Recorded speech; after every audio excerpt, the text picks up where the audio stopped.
Please turn in your Bibles to the book of Genesis, Genesis chapter 9. Genesis chapter 9.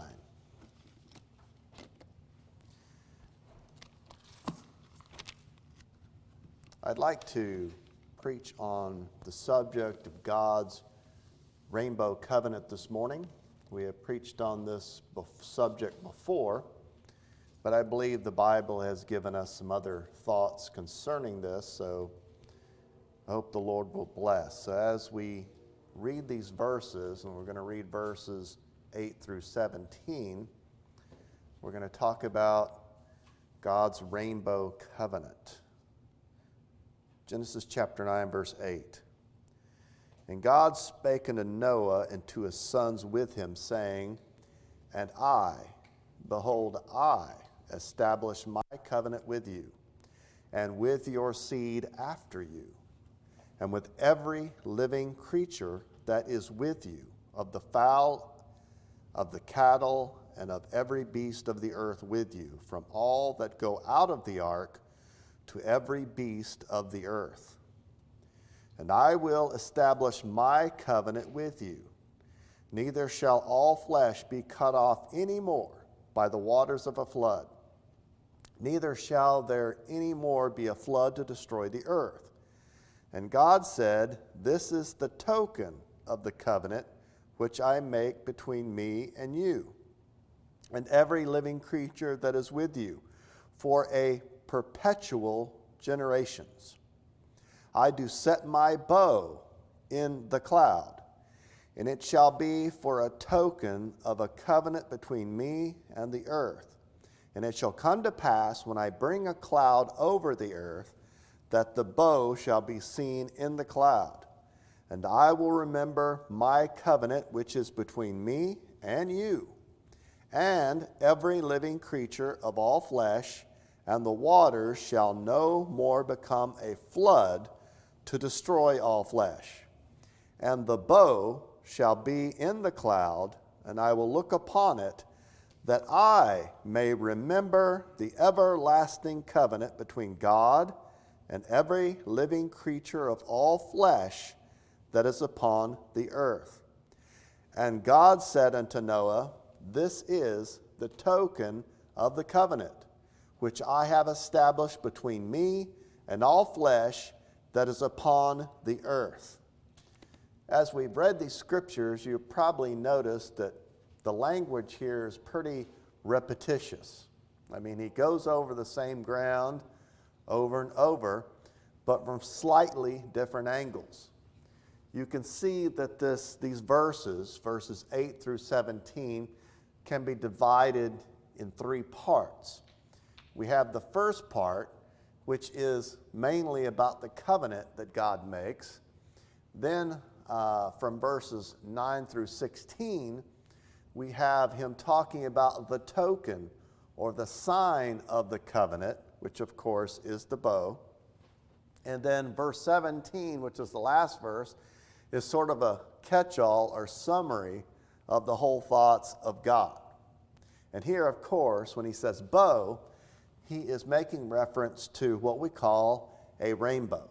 Now, rainbow is one of the most extraordinary and beautiful natural wonders of the earth. Whenever there is a rainbow, everybody notices it. Everybody points it out and says, Hey, do you see there's a rainbow over there? And if you're blessed to see, of course, a double rainbow, then you get really excited. But, it's just funny how no one ever ignores a rainbow. I mean, you're going down the road and you sort of just look at the rainbow and just look away and think about something else. Usually that's not the case. Somebody will notice the rainbow and you'll think about it. So rainbows have been fascinating people throughout all ages, not just in our time. And of course, we have the truth about why there's a rainbow in the sky, but all cultures, even those that had the Bible, don't really think the same thing sometimes either. We know the scientific cause of a rainbow. I won't get too technical, and I really couldn't if I wanted to, But basically, a rainbow is made with moisture or raindrops in the air and the sun shining through raindrops. And there's a certain angle and a certain width that makes different colors. And of course, we all remember Roy G. Biv to remember all the colors of the rainbow. And there's exactly 7 colors in the rainbow. Isn't that interesting? 7 colors. We got red, orange, yellow, green, blue, indigo, violet, right? So there's 7 colors in the rainbow. Number 7, isn't that interesting? I think 7's a biblical number, don't you? But other cultures have looked at the same thing that you look at day to day when you see it in the sky, and had different associations with it, have developed different mythology about what made the rainbow. The Greeks, of course, has a mythology about it. If you go to South America and Brazil, they have thoughts about the rainbow. They mix it up with serpents and dragons, so that's sort of crazy. And of course, the Irish have sort of their fun thoughts about it, the leprechauns, and there's a pot of gold at the end. American Indians, of course, when they saw the rainbow, many of them looked at it and thought, well, this must be a bridge from the living to the dead. It's sort of shaped like a bridge. It must be a bridge. And of course, we have Dorothy, who in The Wizard of Oz, who sang somewhere over the rainbow. You can't go over a rainbow. You can't go under a rainbow. It's just impossible. It'll disappear. Usually when you're looking at a rainbow, it's because you're seeing it because the sun's at your back. And it's looking through the water vapor. If you get too close, it's going to disappear. So we had Dorothy singing about the rainbow. We got Kermit the Frog singing about the rainbow. And it's all very interesting. But the question is there any meaning in this rainbow? Is it just a natural phenomenon? Is it just water refracting light? Or is there a meaning to a rainbow? Is there any significance? And the answer, of course, is yes.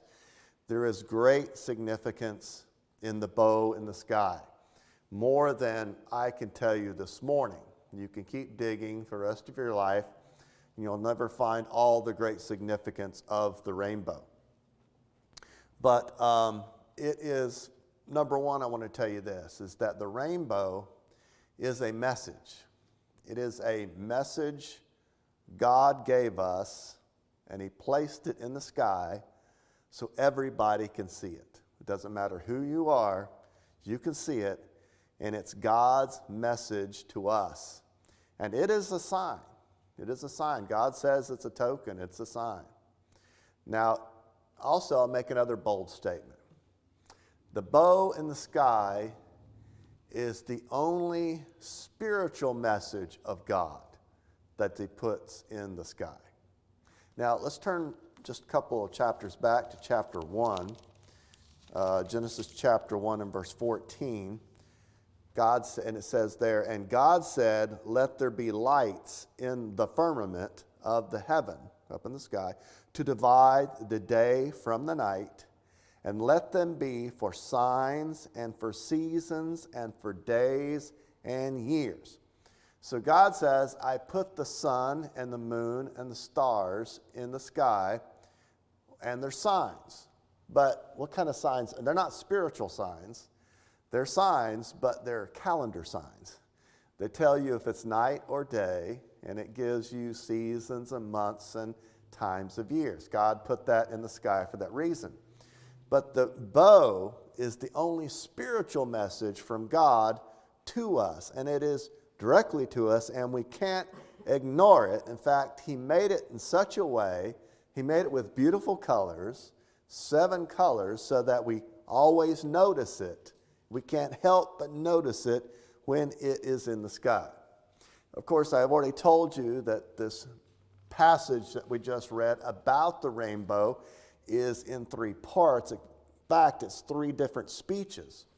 It's God speaking, who's he speaking to? Well, you say, well, he's speaking to Noah and his sons or whatever. Actually, when you think about it, God is speaking to all of humanity.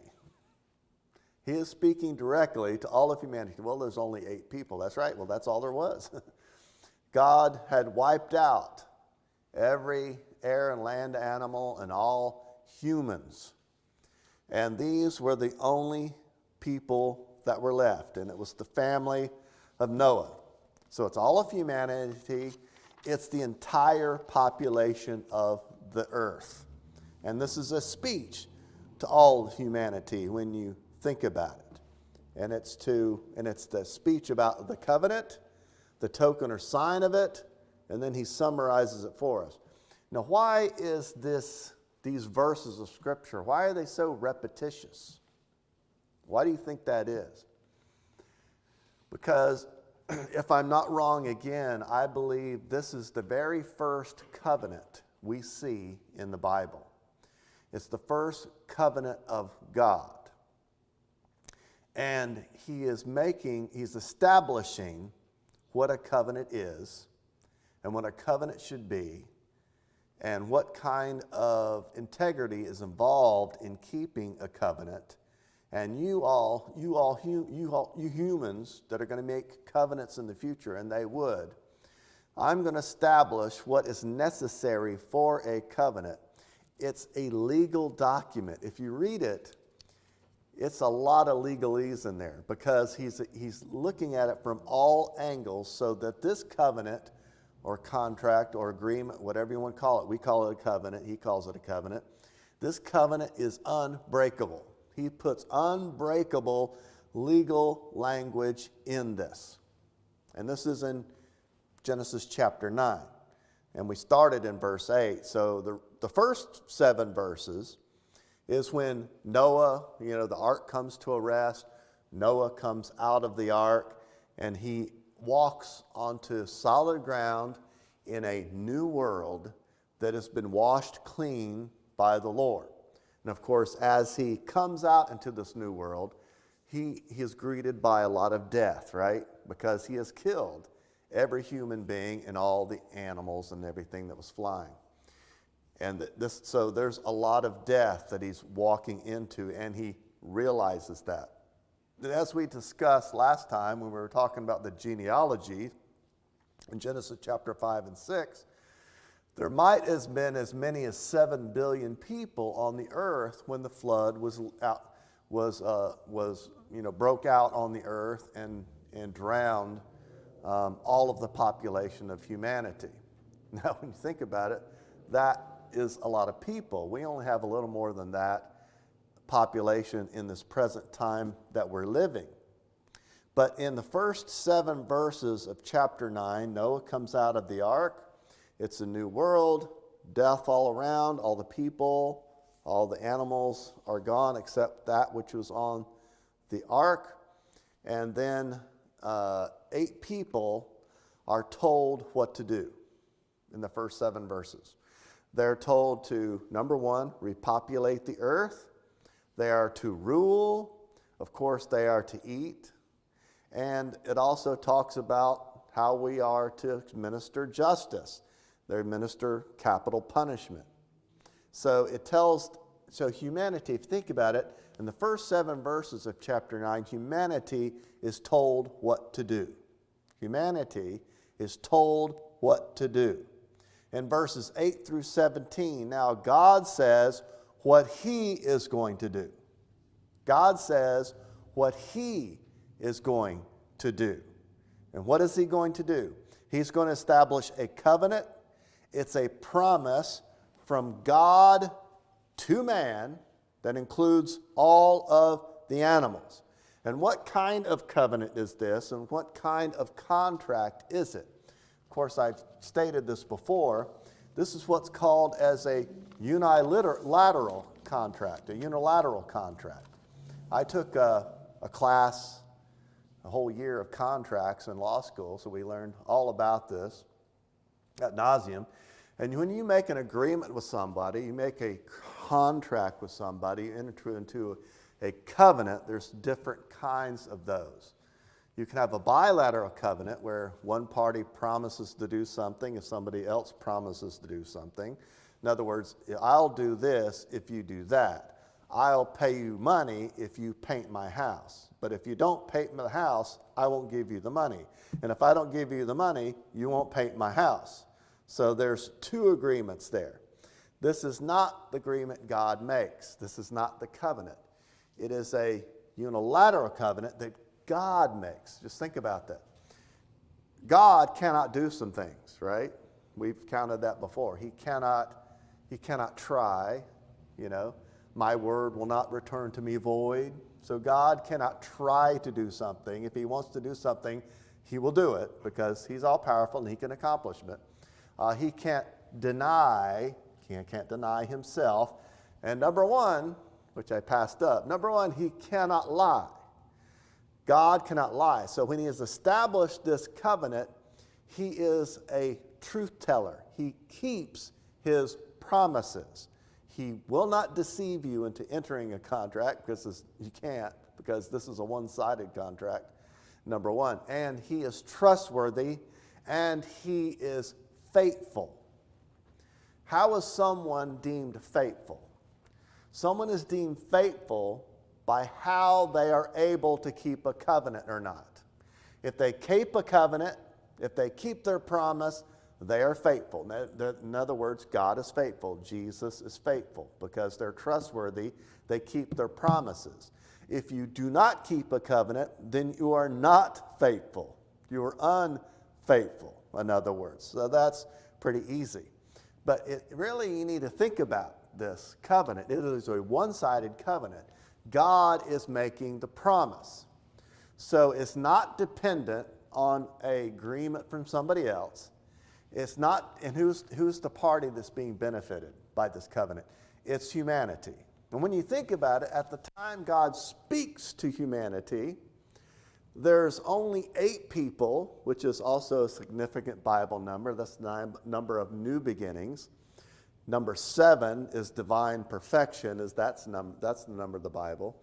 And he's talking to 8 people, the number of new beginnings, because they're walking out into a new world. They're representatives of the new earth and the new population that will populate the earth. And also, who are they? They are people that have found grace in the eyes of the Lord. If they didn't find grace in the eyes of the Lord, they wouldn't have made it. They wouldn't have been on the ark, but they were. So even though, in the big picture, this covenant is for all of humanity and for their benefit, at the time he spoke the words, he was speaking to God, grace-favored people. Keep that in mind.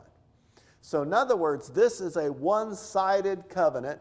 God is making the promise, so it doesn't matter what you're willing to do, because your will doesn't matter. It doesn't matter if you even believe in the covenant. There's people that think a rainbow is a serpent, or they think that if they just run fast enough, they can find a pot of gold at the end of it. If they think it's some Greek myth, it doesn't matter what they believe it means. God is still going to keep his covenant. He's going to keep it. Well, maybe I can negotiate this thing out. No, there's no negotiation. No negotiation needed. In fact, it's not wanted. Maybe I can consult on this matter. No consultation. It's one person has decided what the covenant is, and he is going to keep it. So there's no mutual agreement, and there's nothing, and you think about it, since God made the promise, and he's going to do it, he's going to accomplish his will, since he's decided to do it, it doesn't matter if you agree with it or disagree with it, and you can't do anything. Humanity, who's the beneficiary of this covenant, can't do anything to make it come to pass, and they can't do anything to make it not come to pass. It's an eternal, one-sided covenant of God. God says, I will do this. I promise, and you see his words over and over. I will establish my covenant. I, myself, will establish this covenant. God says in chapter 9 of Genesis, this is what I'm going to do. And he sets a precedent for all other covenants that come after it. It's namely, character, reputation, integrity. That's what you need in making a covenant, right? Now, we have contract law that we have now that we live with in the United States and Florida. You sign a contract with someone, it's a written instrument, and we have laws governing those contracts. And why do we have laws governing the contracts? Because people are bad. People don't want to keep their contracts. They don't want to keep up their side of the bargain. They don't want to pay. So those laws exist for the covenant breakers, for those that are not faithful. They're unfaithful and don't want to keep up their side of the bargain. But God establishes, in order to have a covenant, you need to have integrity. You need to have character. See, back then, when you made covenant with somebody, sometimes there wasn't the law courts to call upon, wasn't a policeman to call up and say, go get that guy. You had to rely on what you thought of another person. Are they trustworthy? What have I heard about them? What's their reputation? What's their character? And God says, in order to establish a good covenant, you need to be a trustworthy person, a faithful person, someone that people can count on, has a good Does God have a good reputation? I think he has. Does God have a reputation for telling lies? In fact, no. In fact, he can't lie. And you ought to be the same way. God makes a promise to all people, and he says, what's the promise? I will never, ever do it again. I will never, ever do it again. And it's not that simple. From verses 8 through 17, he says it over and over and over repetitiously so that you know he means what he says, makes an ironclad covenant agreement. And the figure here is Noah, right? Noah. Turn with me over to Hebrews chapter, it's actually Hebrews chapter 11. The hall of faith. We'll look at Noah just a little bit. Noah was called on by God to build an ark, which we sort of accept in our present day. But you have to put your feet in the shoes of Noah to see how strange this was, how different this was. Now, at the beginning of Hebrews chapter 11, of course, this is the hall of faith. He's going to explain faith, define faith, so many facets of faith. We could preach a year of sermons just on the subject of faith. But one of the things about faith is you're having faith in a promise of God. What is a promise? Doesn't it sound like a covenant? Right. And another facet of faith is that when you're living your life here right now in Vero Beach, at whatever age you are living by you should be as a Christian, living by your revelation and not your situation. Because your situation may not be so good.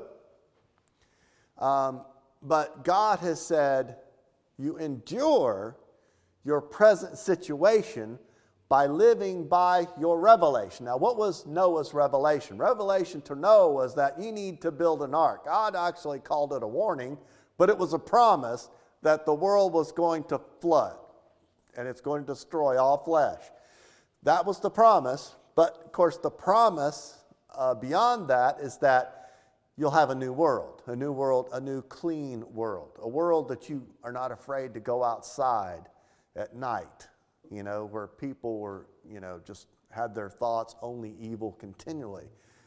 I'm going to give you a new world, right? But first, there's going to be a flood. But what you got to do, Noah, is you got to build this ark. Me and Brother Roy are talking about the ark on the way to church this morning, about that marvelous thing that God instructed man to build. How long did it take Noah to build that thing? Well, there's, Brother Roy's been to the Ark Encounter. They probably made estimates, but the best estimates I read is like maybe 75 years to maybe 100 years or maybe over 100 years. So maybe that's how long it took Noah to build it. And remember, Noah was a preacher of righteousness, but he was being, I'm sure, made fun of and about this thing. And God made this promise and then waited 75 or maybe over 100 years to fulfill the promise. But Noah was faithful to the promise, to the covenant, in other words, the promise. And he lived by his revelation of God. That's what kept him going year after year after year. If God told you to build an ark, if he told me to build an ark, I'd be quitting probably second year, especially people making fun of me all the time, especially because of what's going on here. Probably the world had never seen a drop of rain before. We know that the world was covered with an environment of mist, and that's kept out the UV radiation. That's what probably partly allowed man to live up to 1,000 years old. Also, animals didn't quit growing, so we see the animals were really big back then. But that when God allowed the flood to break out, that watery vapor that enveloped the earth probably went away and turned into raindrops. And of course, he broke up the fountains of the deep, and we had a flood that lasted 40 days and 40 nights, which was the death instrument of humanity. And so then we come to the other side of that, and that's when we have this covenant by God. But if you notice in Hebrews chapter 11, he begins with faith, what it is, and then he talks about Abel and Enoch, and then in verse 6, he sort of veers away and gives us the what will happen, the causation of what happens after you exercise your faith. He says, without faith, it is impossible to please him, right?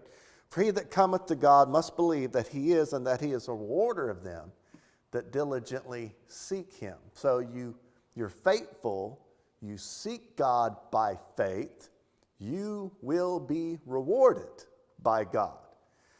Now, I didn't make that up, I just read it to you. We don't serve God in order to get rewarded. What he says here, it's impossible to please God without having faith in him. And after he makes that proclamation, he goes right into Noah. And he says, by faith, Noah, verse 7, being warned of God, things not seen as yet. Remember? Not seen as yet. But, it would be easy for Noah to say, woe is me, and live in a situation, but he didn't. He worked diligently at making the ark, preaching and living year after year, faithful to God, 75, 100 years, because he lived by faith. He was living by his revelation of God, the promise of God. He moved with fear, prepared an ark to the saving of his house, by which he condemned the world and became the heir of the righteousness which is by faith. That's your boy Noah. Not saying he was, a sinless person, as we'll see, he was not. But we see at this point he was faithful to God, faithful to God. So we need to be fools for Christ's sake. As Noah was probably titled and called a fool for building a boat when nobody ever saw rain before, we need to be fools for Christ. Somebody needs to be calling you a fool because you're living upon the promise of God and not wallowing in self-pity over your present situation, which we could all easily do. But we're living in joy and happiness over the promise of God. Just like that hymn we sang, 331. I don't want to shed a tear shed at my grave. I want shouting all around. Wouldn't that be interesting funeral to go to? Nobody sad, nobody crying, just everybody shouting for joy because of the culmination of the promise of God that he took his dear saint home. So when thinking about that, there was no rain, probably this water vapor. That's the reason you had these huge animals, and man lived 1,000 years. And then you had a flood and rain 40 days, and the fountains of the deep are broken up. And then after that's over, then God establishes the hydrological cycle, where water is evaporated and it comes down as rain. So if you ask Noah, does he like rain or not, he would probably say no, because the first time he saw rain, he was in a boat for 40 days and 40 nights.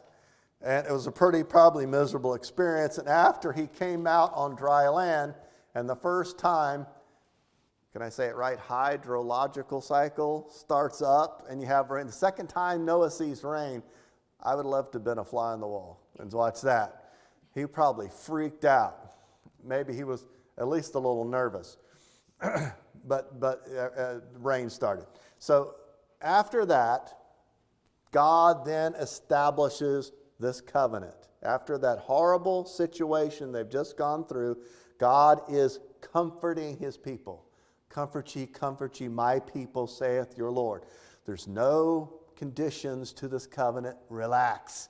I myself establish it. And he says that over.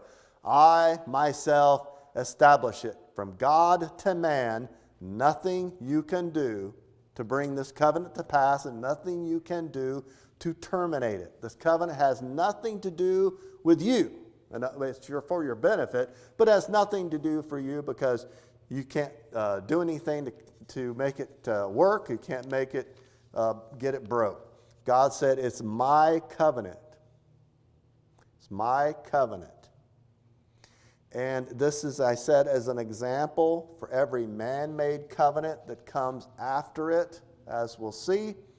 And it speaks of the character of God. The character of God. So every covenant that has been made past this time, in a timeline after Genesis chapter 9, whether it's a business covenant, a marriage covenant, or it's a personal, some kind of other covenant, we need to think about the integrity that it takes to do that. The integrity it takes to do that. Now, is this the only covenant we see in the Bible? There's a number of covenants. There's the Noah covenant, there's the Abraham covenant, there's the Davidic covenant, which is the kingship covenant. There's the Mosaic covenant, which is the Moses law. We have the new covenant that God speaks about. But I want to talk about this covenant of forgiveness that we should be very interested in. And that, we'll read a couple of scriptures to you. We'll go to Jeremiah chapter 11. If I can find it. Jeremiah chapter 11. I'm sorry, Jeremiah chapter 31.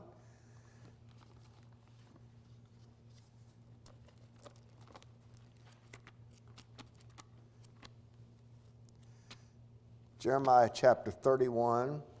I'm going to read verses 31 through 34. We could read more verses, but I don't want to bog you down. But think about this covenant of forgiveness.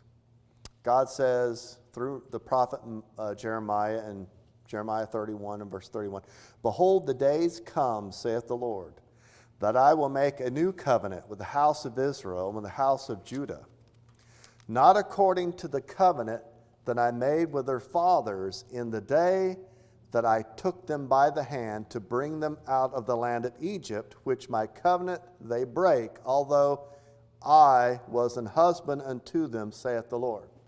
So he says, I'm going to make another covenant. But it's not like that covenant that I made with Moses and y'all when you were coming out of Egypt, right? So he talks about that covenant. Verse 33. "But this shall be the covenant that I will make with them with the house of Israel after those days, saith the Lord. This is the covenant. A lot of I's here, just like in the rainbow covenant. I will put my law in their inward parts, and I will write it in their hearts, and I will be their God, and they shall be my people. This is the covenant he makes. I will be their God, and they shall be my people.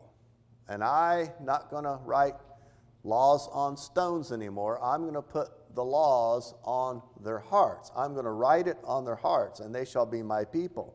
Verse 34, and they shall teach no more every man his neighbor and every man his brother, saying, Know the Lord, for they shall all know me, from the least of them unto the greatest of them, saith the Lord, for I will forgive their iniquity, and I will remember their sin no more. So this is a covenant of forgiveness. He says, no more will people say, yeah, know the Lord, because I will let them know, I will cause them to know me. And he says, I will forgive their iniquity. That's his covenant. And I will remember their sins no more. Look at verse 35. And thus saith the Lord, which giveth the sun for a light. Okay, I've gone too far. He says, I myself will do this. I myself will do this. Now, is this the portion of Scripture? Maybe it's the next portion of Scripture, I will say. Okay, the next verse of Scripture that I want to look at is Romans chapter 11. Verse 26. Romans chapter 11. And I'll start with verse 26.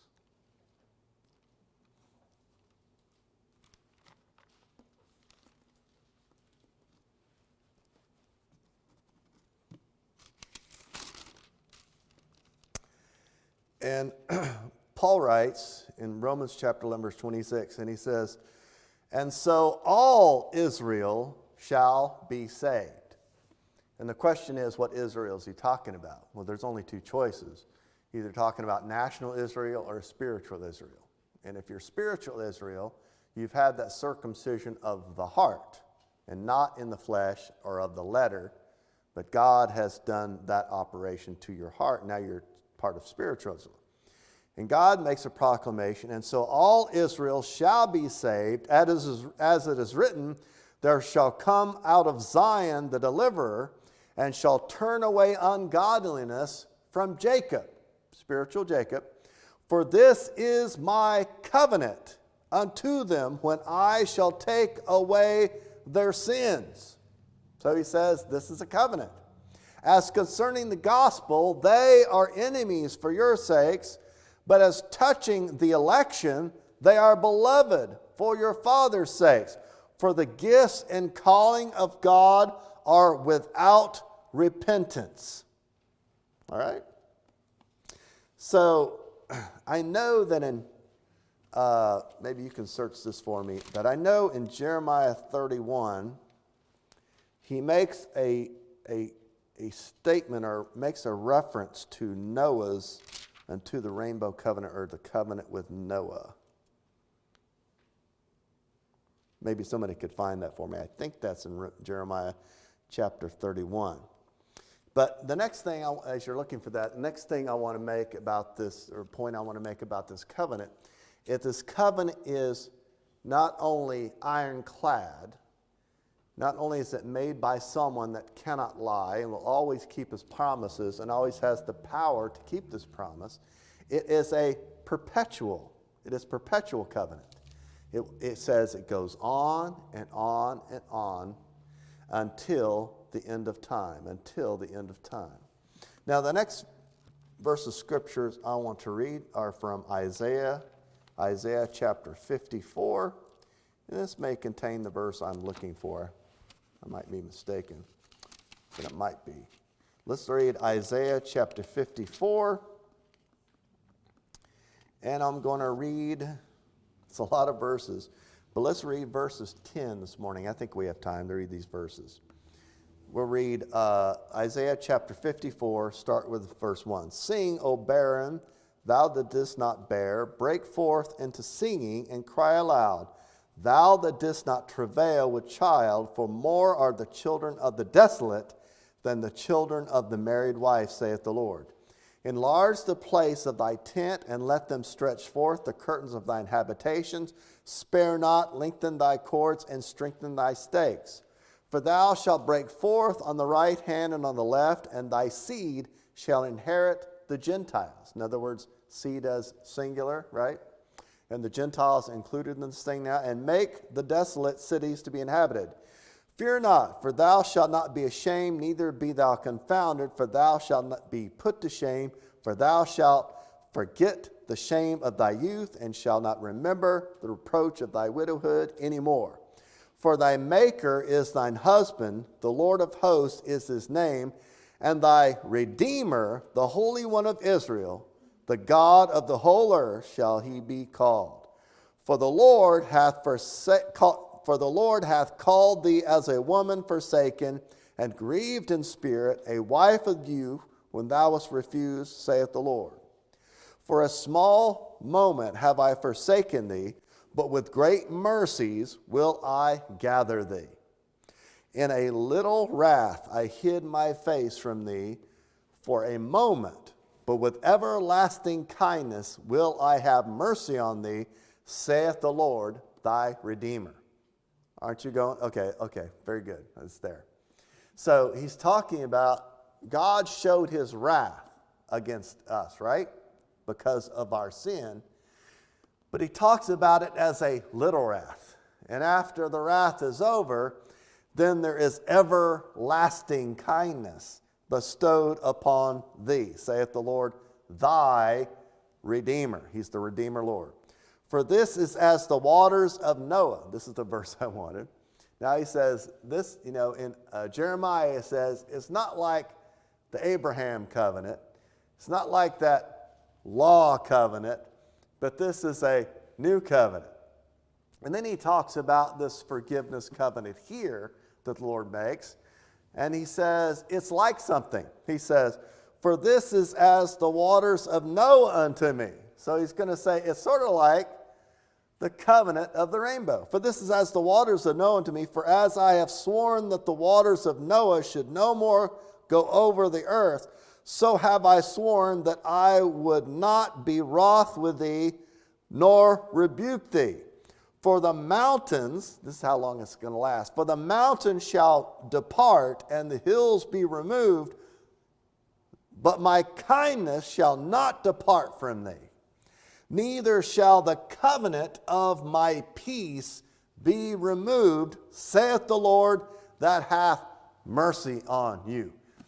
Isn't that wonderful? That this covenant of peace and mercy and love, he says, I'll never turn away from you. He says, I was wroth, I was angry with you for a little bit, but now I am going to display my everlasting kindness to you. Oh, you can shed tears over that. Because he says, I am your Redeemer. What does that word Redeemer means?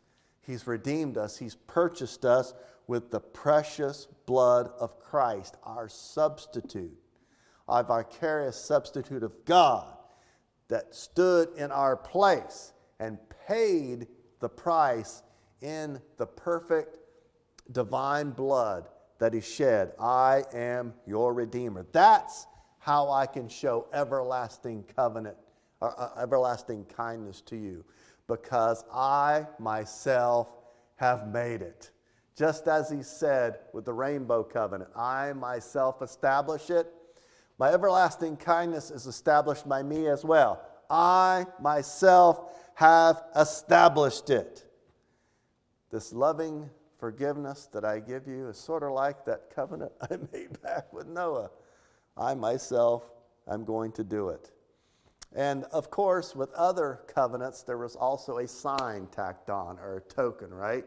With the Abraham covenant, what was the sign or token? It was circumcision. And when you had Moses, the law, the Mosaic law, what was the sign or the token? It was the Sabbath, right? And then with this covenant of God in Genesis chapter 9, what is the sign or token? He says, it's the rainbow. It's the rainbow. That's my sign. That's my token that I'm going to keep my promise. You know how people kept covenants or made, people did strange things when they made contracts or covenants. Remember when you'd have to give somebody a shoe? Here's my shoe. Talking about, anyway, so this rainbow, right? It's a rainbow. But if you notice, if you read Genesis chapter 9, and I'll end with this. Genesis chapter 9 doesn't say rainbow. It just says bow. Just says bow, B-O-W. If you look up that word in the Hebrew, it will tell you it's like a bow that hunter uses. It's the bow of an archer. But it's a bow, but what's missing? The arrows are missing. It's a bow without arrows. You know, it goes like that, just like a bow in the sky. Now, is God ever described as a warrior or an archer with a bow and arrow? He is. In Exodus chapter 15, he is called a great warrior. Habakkuk chapter 3, he is called a great warrior. In Zechariah chapter 9 and verse 13, it says that his arrows are like lightning. So he's described that way. But when you read Genesis chapter 9, he says, I'll put my bow in the sky. It's a bow without arrows. And why is it a bow without arrows? Because God is not at war. And he has hung up his bow in the sky so that everybody can see it. That he has hung up his bow. He is not at war. He is the God of shalom, the God of peace and mercy and grace. He is not at war with you, brothers and sisters. He is showing his everlasting kindness to you. So, brothers and sisters, whenever you look up into the sky in awe of a rainbow, you keep that in mind. That God hung up that bow to show you that he loves you and that he always keeps his promises. Isaac?